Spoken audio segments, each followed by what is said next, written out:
Christmas is just around the corner, so we've come to this farm in Devon where they're telling the Nativity story in a very special way. Welcome to Songs of Praise.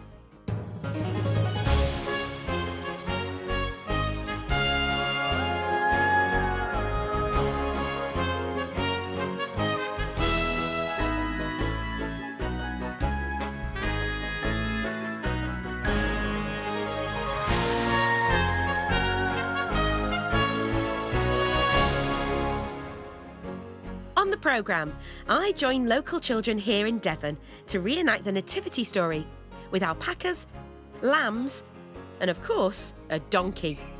It's lovely to remind people what Christmas is really about, with Jesus at the centre of it, and why Jesus came, and what it means for everyone, and it means it's good news for all. A nativity set maker in Lincoln shares the purpose behind his wooden creations. And we meet a couple whose prayers were answered as they prepare for their baby's first Christmas. I would say Grace is definitely a miracle baby. Every time I look at her, I just am reminded of God's promise coming to pass. Yes.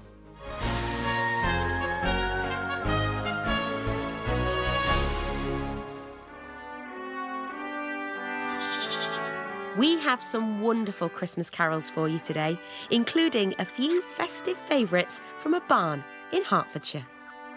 And that's where we go to for our first song, Once in Royal David City.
This is Pennywell Farm, just outside Buckfastleigh in South Devon.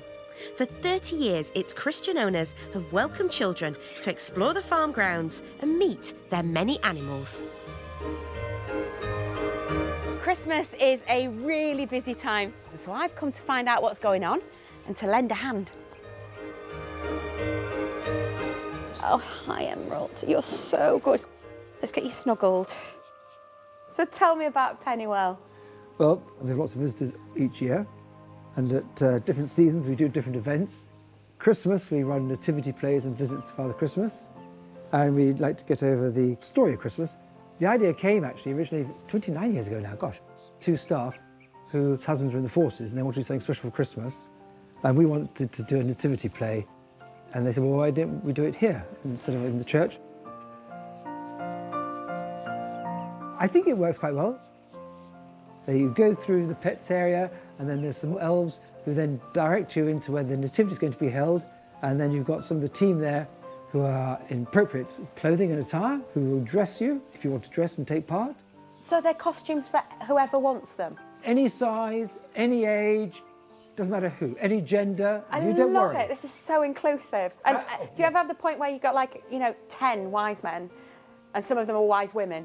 We've had that, we've had that. In fact, you often get more wise women than you do wise men. I love it. Yeah, it's great. As well as the highs, running the farm also has its challenges. But Chris and his team have always looked to God for help. Once or twice we felt like giving up, to the point that we just, in prayer, just said, Lord, if you want us here, you've got to do something, because it's beyond us. And each time he's come up trumps, because we're still here 31 years later. He has a funny way of doing that, doesn't he? One thing I have learnt, walking in faith, what we want to give our guests or visitors is love them, whoever they are. And the same with our staff. Is Christmas one big party here on the farm? Always. Every day's a party. The farm is well and truly a family affair, with son-in-law Ben recently stepping into the role of operations manager. What did you do before this? Well, I was actually doing something very different. So I worked in the golf industry. That's amazing. So you've swapped golf clubs for sweeping brushes? Yeah, spades and wellies and all that sort of thing. But yeah. So how excited are you about Christmas? What are you expecting? I'm excited. We spent a long time getting everything ready here. So the team have worked really hard. You kind of build up the anticipation. What do you think Christmas means? It's the biggest thing in our year. It's the centre of our Christian faith. So Jesus being at the centre of Christmas, it's a big part of what we do here at the farm. Visitors and people coming and taking part in the Nativity, we want it to be a big thing for them. The farm has already had hundreds of visitors this festive season, taking part in their daily interactive nativities. And today, it's the turn of local school St Mary's, who I'm joining to get in character and act out the Christmas story. Don't go too far, you'll miss everything. Do you know why you're here? Activity play. Nativity play, absolutely. And who's at the centre of a nativity play? Jesus. Yes! And some of you are going to be acting as Jesus' family, Mary and Joseph, and some kings and some shepherds, a host of wonderful angels, and we've got costumes for you all, so we'll get you dressed up as well. Yep. So shall we get going? As everyone's getting ready, I'm making sure they all know their parts. Mary and Joseph knock on the door, rat-a-tat-tat, rat-a-tat-tat. What have you got to say? Hello. Hello. And they're going to say, is there any room in the inn? And what are you going to say? Yes. I don't think that's the way the story goes. So, Marcus, Ollie, Yes. you're shepherds. You're two of our shepherds for today's play. Are you all warmed up? Do you know what you're doing? Yes, my hands are warm as well. Your hands are nice and warm, your voice nice and warm. You ready to do Yes. some singing? Do your best angelic arms. Best angel arms, best twinkly star fingers. Come on, look at that. Your audience awaits. Later on, we'll find out how everyone gets on in their roles, and I'm hoping I get to have a go too. But for now, we have a beautiful carol that speaks of that precious first nativity over 2,000 years ago, away in a manger.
St Francis of Assisi is credited with creating what we know as a traditional nativity scene back in the 13th century in Italy. St Francis set up a manger with hay, an ox and a donkey in a cave for people to come and see as he preached. Ever since then, we've been finding different ways to retell that nativity story, from Christmas school plays to putting out our own nativity sets of the Holy Family in Bethlehem. One Christian in Lincolnshire specialises in designing and creating beautiful nativity scenes. 72-year-old Roy Minot used to work as an account manager, but after 30 years in business, he retired and decided to take up a new hobby: wood carving. I started making little bits of furniture, little bookshelves and things. I went to an evening class. One year, I finally made something that I've always wanted to make, which was a nativity for myself. Because I could go and buy one in the shop, but I don't like them. They're all mass-produced. A lot of people have them and then they treat them like they're part of the Christmas decorations. They come out with the Christmas tree and the tinsel, and they lost the meaning of what it is, and I wanted a design which I couldn't buy. So I ended up making my own nativity. And then that Christmas I actually took it to one of these craft fairs and I put it on the stall and somebody bought it, and it's just gone on from there. It's what I call a self-financing hobby. Roy now sends his nativity figures to homes across the globe, and this year he's made 100 individual sets, each with their unique look. It's faceless, and yet it does have faces. I wanted a design that would fit into any interior, whether it's a cottage, old cottage, or a brand new apartment. Hi John, Jenny. As part of the process, Roy's friends from the local church, John and Jenny, help with painting the sets. The main reason that we have Christmas is to celebrate the birth of Jesus. And this is what we've got here with us all the time with Roy's nativity scene. And so hopefully we say, dear Lord, let these nativity scenes bring conversation to families so that they can learn more about what the reason for being here on this earth. Today, Roy is delivering a nativity set in person to a family living nearby.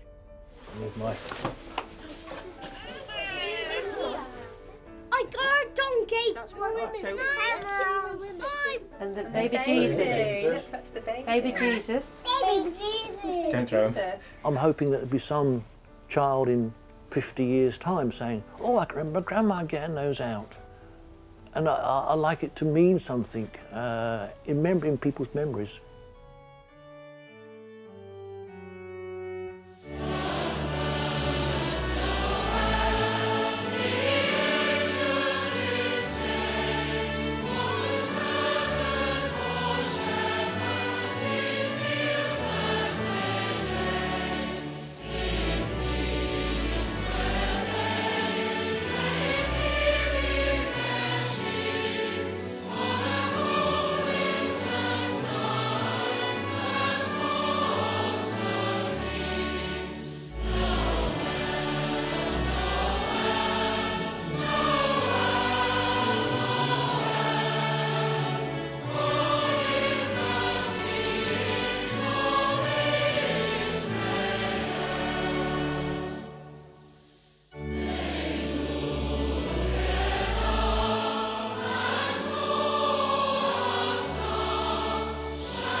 Well, I think I found the donkey for our nativity.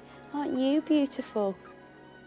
Our next carol was originally written as a Ukrainian folk song. It's Carol of the Bells, and it proclaims a blessing over the year ahead. It's performed for us now by one of the UK's leading children's choirs, Libera.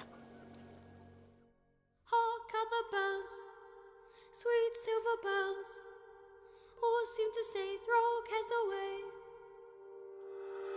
Christmas is here, bringing good cheer to young and old, meek and the bold. Ding dong, that is their song. With joyful ring, more caroling, one seems to hear words of good cheer from everywhere, filling the air. Oh, how they bound, raising the sound, oh, hill and dale, telling their tale. Gloria in excelsis Deo. Gloria, gloria. Hark how the bells all seem to say, Christmas is here, bringing good cheer to young and old, meek and the bold. Ding dong, that is their song. With joyful ring, more caroling, one seems to hear words of good cheer from everywhere, filling the air. Oh, how they pound, raising the sound, oh, hill and dale, telling their tale. Hey, hey, hey, while people sing songs of good cheer, Christmas is here. Hey, hey, hey, while people sing songs of good cheer, Christmas is here. Gloria in excelsis Deo. Gloria, gloria.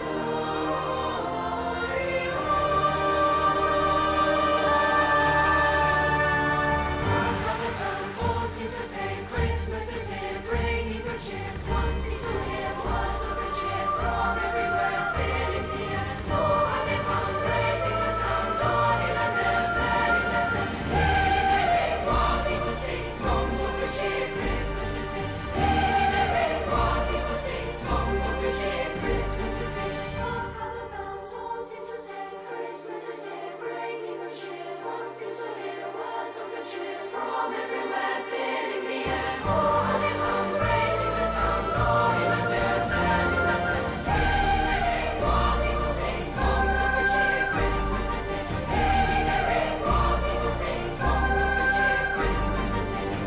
Merry, merry, merry Christmas. Merry, merry, merry, merry Christmas. All on this end, all without end, their joy to everyone.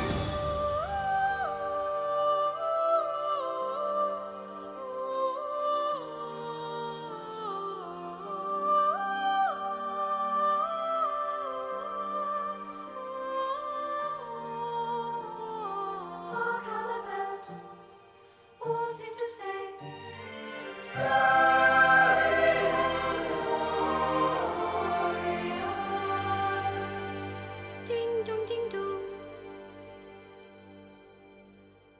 that is their song.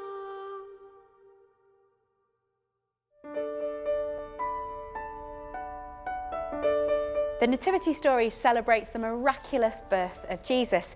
Recently, we went to London to meet a couple preparing for their first Christmas with a very special baby of their own. We first met at a church women's breakfast. I was the only guy in the room. There were about 400, 500 women there. And I met Bernadette and I thought, what a lovely lady. After a couple of years of dating, Rob and Bernadette got married in 2015 and quite soon afterwards decided to start a family. We got pregnant fairly easily, but over the course of a year, we had a couple of miscarriages, didn't we? Yeah. Around the 7 to 9 week stage. The miscarriages were very near to Christmas. We just didn't feel like celebrating. And then unfortunately we tried a third time, didn't we? We had another miscarriage, and that's when we started to think, okay, this is not looking like it's going to be an easy path to pursue. Yeah. And then we were referred to by my GP to visit a specialist, and they said that we couldn't have children. Yeah, and it was very matter of fact, you know, kind of like the jury has made their verdict, and it's like, you can't have children. And I remember us leaving the specialist room, leaving the hospital, walking up the road, and we were just like, right, what next? Yeah. We have family who are praying for us. We have the church who are amazing, who supported us. And then there's the numbness about it, or I felt the numbness. And we thought, right, what have you got for us, God? Because we're out of options. Then, when all hope seemed lost, last Advent, Bernadette realised she was pregnant again. It was an anxious 12 weeks, really. But good news, 12-week scan, there she was. So on the 4th of August at 11:15, Gracie Hope was born. She weighed 7 pounds and 3 ounces. I remember picking her up for the first time, being like, oh my goodness, we're holding the promise we've been waiting for. And even now, still very surreal. I'm like, I can't believe we have her. I love being a mother, and she's a wonderful baby. She's so cheeky. I think she's got my sense of humour. So it's going to be very different to previous Christmases. I think having Gracie with us in the flesh, you know, we've waited and waited. It's kind of like that Advent season, isn't it? You wait and wait for the promise. I just think it brings into perspective in a new way the reality of the infant Christ coming to us. I would say Grace is definitely a miracle baby. Every time I look at her, I just am reminded of God's promise coming to pass.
Back on the farm here in Devon, the nativity play is about to start. As she was resting, something amazing happened. A bright light filled her room. She woke up.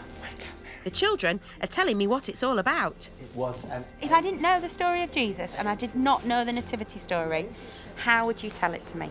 Angel Gabriel comes to Mary. Yeah? Tells her she's having a baby.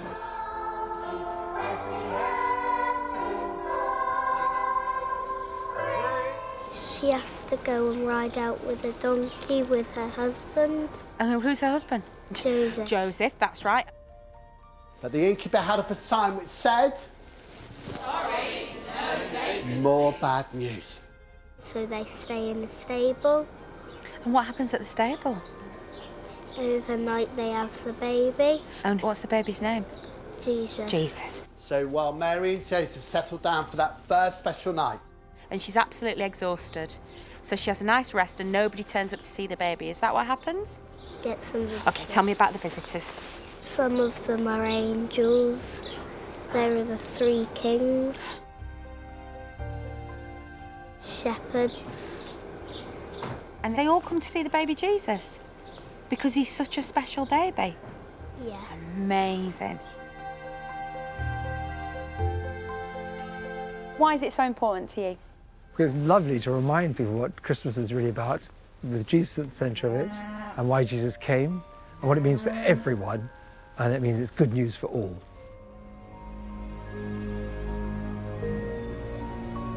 Ollie, can you tell me what you think Christmas is all about? Friends and family. Oh, right. Okay. Do you have presents under the tree or do they go in your stocking? What do you do? In my stocking and under the tree. Goodness me, you're a lucky boy. In bags. And in bags. That many presents. And isn't it amazing that even though it's baby Jesus' birthday, we get presents?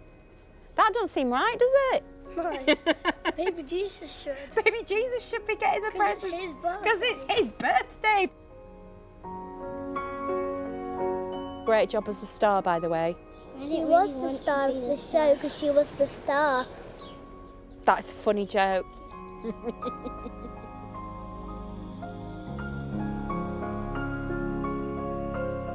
Well, that was a lot of fun. And our next carol is rather fittingly based on the story of the shepherds from the Gospel of Luke. It is, of course, while shepherds watch their flocks by night.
Next week, Allied hosts the Christmas Big Sing from Belfast, with festive performances from Catherine Jenkins and Shauna Scoffrey, G4, and pianist Alexis French. I've had a wonderful time here on the farm in Devon celebrating the Nativity, and I hope it's put you in the Christmas spirit too. We end now with the triumphant words of "O come all ye faithful," which encourages us all to celebrate the gift of Christ.